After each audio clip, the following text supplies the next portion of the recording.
안녕하세요. 이현우 작가입니다. 그동안 부동산은 저금리로 대출을 일으켜서 거품을 계속 유지시켜 왔습니다. 부동산 거품이 꺼지게 그대로 놔뒀어야 하는데 정부가 지금 미련스럽게 죽어가는 부동산에 유동성을 주입하고 있습니다. 이거는 부동산 가격 정상화를 뒤로 미룰 뿐이지 부동산 시장이 좋아진다거나 우리나라 경제가 좋아진다거나 그런 것에는 아무런 영향을 주지 못합니다. 오히려 악영향밖에 주지 못합니다. 고통스럽지만 부동산 가격은 결국에는 정상화 될 것이고 대한민국 역시 정상화 될 것입니다. 그래서 오늘은 왜 부동산 가격이 정상화 길로 갈 수밖에 없는지 이것에 대해서 알아보도록 하겠습니다. 일단 먼저 대출이 위험하고 또 금리 부분, 근본적으로 인플레이션이 지금 해결될 기미가 보이지 않거든요. 이것에 대해서 좀 자세하게 이야기해 보도록 할게요. 일단 먼저 가계대출을 보시면은 2022년 기준 2,925조입니다. 약 3,000조 원 가까이 돼요. 전세 대출 포함한 금액입니다. 엄청나죠? 대출로 인해서 결국에는 부동산이 그동안 거품이 유지가 됐다는 거예요. 자그마치나 3,000조 원이 됩니다. 우리나라 1년 GDP가 2022년 기준 2,160조 정도 이렇게 되거든요. 우리나라 1년 GDP를 엄청나게 초과하는 그런 가계대출이 있다는 거예요. 근데 이게 앞으로 유지가 될 것이냐 이걸 봤을 때 당연히 안 됩니다. 이미 엄청나게 많은 사람들이 대출 때문에 고통을 받고 있어요. 지금 보시면은 300만 명이 빚을 갚느라 소득의 70%를 쓰고 있습니다. 은행에 월급의 70%를 다 준다는 거죠. 그리고 나머지 30%로 뭐 한다는 거예요? 그냥 숨만 쉬고 산다. 그렇게 말하면 되겠죠. 지금 유튜브 보면은 대출이자 갚고 라면만 먹고 살고 있습니다. 이러한 영상들이 정말 많이 올라오고 있어요. 조회수도 많고요. 300만 명이 이런 아픔을 겪고 있으니까 그만큼 공감하는 사람들이 많아서 그런 영상들이 유행하고 있다는 거예요. 그리고 이거를 넘어서 175만 명은 빚을 갚고 나면은 오히려 마이너스가 되는 그런 사람들도 있습니다. 소득 모두를 대출을 갚아도 마이너스라는 거죠. 감당이 안 된다는 겁니다. 지금 이런 사람들이 많이 있는데 이게 유지가 될까요? 절대 되지 않을 겁니다. 가계부채 우리나라 압도적 1위죠. 2000년대부터 저금리가 유지가 됐으니까 이 바람을 타고 가계대출이 계속 증가해 왔어요. 그런데 지금 그 가계대출이 좀 많이 꺾이는 게 통계로도 나오고 있거든요. 지금 보시면은 이 왼쪽 그래프는 2022년도 가계대출 조달 규모입니다. 2020년, 2021년에 비해서 확실히 많이 감소했어요. 그리고 가계대출을 지금 또 받기도 어려운 게 오른쪽 그래프를 보시면은 소득 대비 가계부채 비율이거든요. 소득이 높을수록 가계대출 비율이 높습니다. 돌려서 말하면은 소득이 좀 적은 사람들은 은행에서 대출 안 해준다는 겁니다. 그러니까 더 이상 대출로 부동산 가격을 유지시키기가 어렵다는 거죠. 사람들은 망해가고 대출은 너무 많고 은행에서도 리스크 관리 차원에서 대출을 해줄 수 없다는 겁니다. 그리고 또 이제 우리나라 가계대출이 위험하거든요. 주택담보대출 고점금리로 바꾼 사람들 엄청 많다. 그래서 괜찮다 이렇게 이야기하는데 안 괜찮습니다. 지금 신용대출도 우리나라가 비중이 엄청나게 많아요. 지금 거의 40% 가까이 육박하거든요. 그러니까 지금 열심히 신용으로 돌려막고 있다는 거죠. 물론 이제 이 사이에서 돈을 버는 거는 은행입니다. 아무튼 은행이 돈을 버는데 앞으로도 정상화로 갈 수밖에 없는 게 가계 부문 신용이 증가하면 증가할수록 GDP에는 좋지 않다. 연구 결과가 나왔어요. 보시면은 뭐가 이렇게 감소를 하죠. 가계대출이 많을수록 GDP가 감소한다. 이런 내용이에요. 우리나라를 두고 말하는 것 같아요. 이게 지금 1940년부터 2016년도 117개국 데이터를 가지고 분석을 했다고 합니다. 처음에는 부동산 대출을 받아서 일시적으로 상승한 것 같지만 연구 결과에서는 결국에는 나중에는 부동산이 유동성을 다 흡수해서 다른 곳으로 돈이 가지 않는, 그러니까 경제 전체가 다 망하게 되는 구조로 갈 수 있다. 그런 연구 결과가 나왔습니다. 대출을 받아서 부동산의 유동성을 공급하게 되면은 부동산의 유동성이 묶이게 되죠. 다른 곳에 유동성이 또 필요하게 되는데 제조업이라든지 일자리가 많이 생기거나 부가가치가 많이 생기는 곳에는 돈이 돌지 않아서 거기서 경제가 무너지게 되는 그런 효과가 나타난다는 겁니다. 지금 우리나라 상황을 이야기하고 있는 것이죠. 이 연구 결과가 부동산의 대출을 받으면 많이 받을수록 국가의 경제가 추락을 한다는 것인데 지금 왼쪽 그래프를 보시면은 주요 산업별 실질 부가가치 추이입니다. 어떤 산업이 부가가치를 많이 일으키냐, 많이 만들어내냐 이걸 나타낸 그래프예요. 그런데 지금 부동산이 거의 최하입니다. 나라 경제에 도움이 되는 그런 산업은 제조업, 전기, 장비, 전문 과학 이런 산업이 실제로 나라 경제에 도움이 된다. 통계가 이렇게 나왔습니다. 부동산은 사실상 그렇게 도움이 되지 않는다. 이게 나왔거든요. 그런데 지금 이제 오른쪽 그래프를 보시면 또 검은색 그래프가 올라가는데 이게 대출 집중도예요. 이게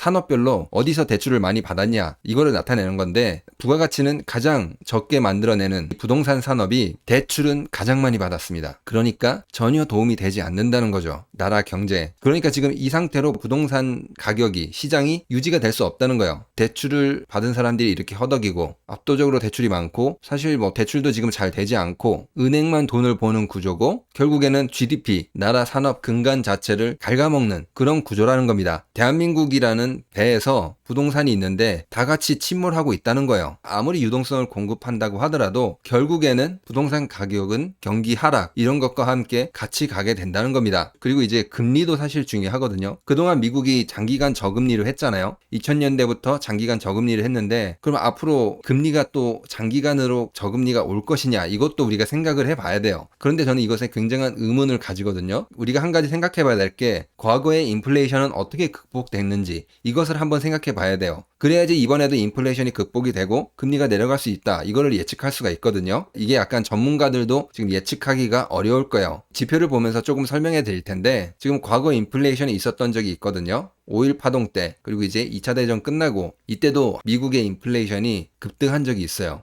이제 이걸 어떻게 극복했냐 보시면은, 산업을 구조조정시켜서 이제 필요 없는 산업 없애고 뭐 해외로 이전시키고, 인건비 싼 곳으로 뭐 이동을 한다든지, 아니면 조금 더 기술을 도입한다든지, 이런 식으로 인플레이션을 극복해 왔습니다. 이제 그 과정에서 미국의 제조업이 이제 해외로 공장이 다 이전됐으니까. 그런데 이번에는 막 반대로 가고 있어요. 오히려 미국으로 공장이 이전되고 있어요. 인건비를 더 싸게 하려면은 더 싼 곳을 찾아서 공장을 이전해야 되는데, 그게 아니라 미국으로 바로 돌아오고 있습니다. 지금 미국 내 설비 투자가 엄청나게 증가하고 있어요. IRA 통과하고 제조업 설비 투자가 짙은 파란색이거든요. 엄청나게 폭등하고 있습니다. 그러니까 미국에는 지금 이 제조업 공장들이 들어오고 있다는 거예요. 그러면 이제 왜 이렇게 되냐? 제 생각에는 결국에는 로봇과 AI가 도입이 됐기 때문에 들어온다고 생각합니다. 이게 뭐 미국과 중국 간의 뭔가 싸움일 수도 있는데, 사실은 그것보다 돈이 돼야지 공장이 미국으로 다시 돌아올 거 아니에요? 결국에는 로봇과 AI를 도입하면은 중국 공장보다 훨씬 싸다, 이게 계산이 나올 수 있다는 거죠. 중국도 이제 경제가 어느 정도 성장했고 인건비도 많이 상승했으니까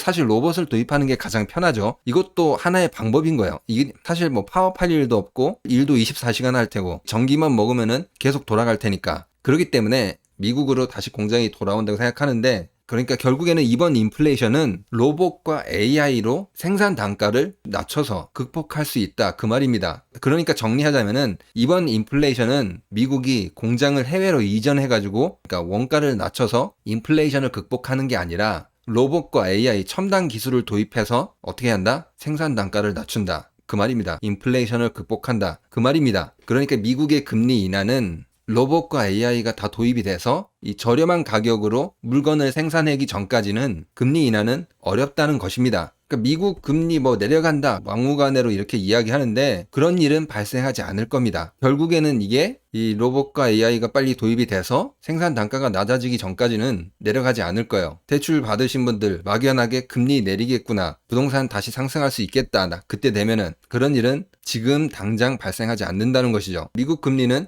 이 언론에서 말하는 것처럼 뭐 허황되게 그냥 내려갈 일은 절대 없습니다. 원인이 있어야지 결과가 생기는 거죠. 참고로 지금 미국은 재생에너지를 많이 투자를 하면서 석유 수출은 늘려가고 있습니다.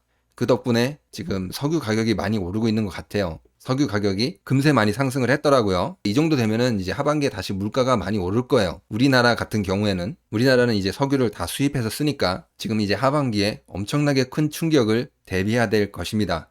오늘은 이제 부동산 정상화 될 수밖에 없는 그러한 여러 가지 요인들을 알아보았습니다. 부동산 유동성 공급이 답이 아니다. 이게 오히려 악영향을 분명히 가져올 것이다. 그리고 지금 미국 금리 인하 기준을 갖고 보자, 이런 거를 이야기했습니다. 그러면 오늘 영상은 마치도록 하겠습니다. 멤버십으로 후원해 주신 분들 정말 감사합니다. 그러면 구독과 좋아요, 알람 설정, 응원의 댓글은 영상을 만드는데 많은 힘이 됩니다. 감사합니다.